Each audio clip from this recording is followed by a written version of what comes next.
There's new life in our worship. There's new life in our service. The Spirit of the Lord has Good morning, viewers. Welcome to my brief devotion titled Fresh Bread. And I do hope that it makes an impact in your life as you begin a new day in Christ. Turn with me to the wise words of advice given by Apostle Paul in his letter to the Philippian churches, chapter 4, verses 6 and 7. Let me read them for you. Be anxious for nothing, but in everything, by prayer and supplication, with thanksgiving, let your requests be made known to God.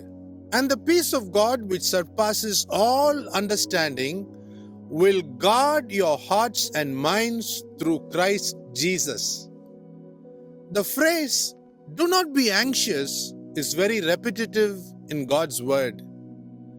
The Lord seems to comfort and back us up, but He also expects us to depend on Him wholeheartedly.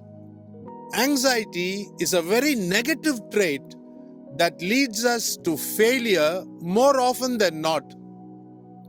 Those who lack faith in our Lord and His divine power are more prone to worry.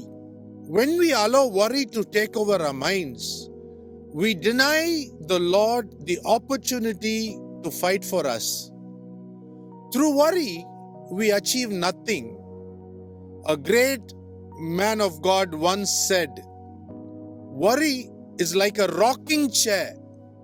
It keeps rocking, but it takes us nowhere.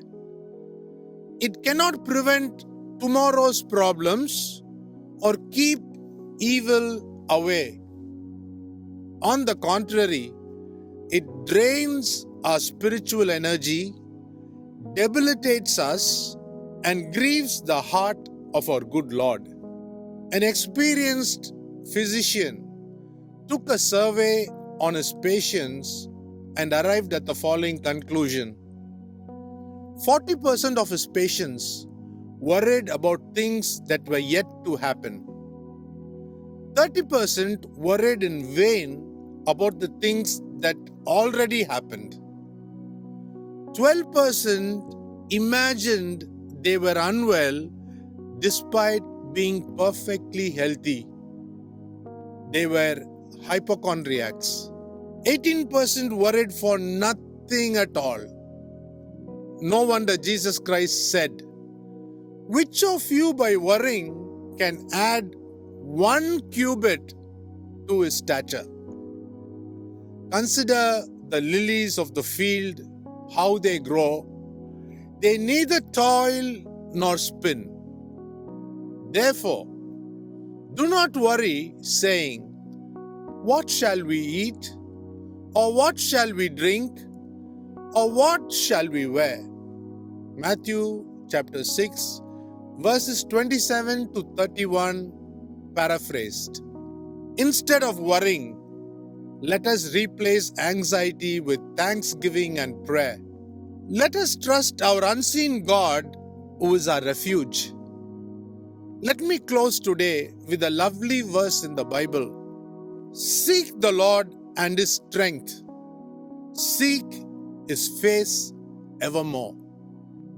We find it in 1 Chronicles chapter 16, verse 11. Jesus Christ is always there for us. Think about this. Have a great day.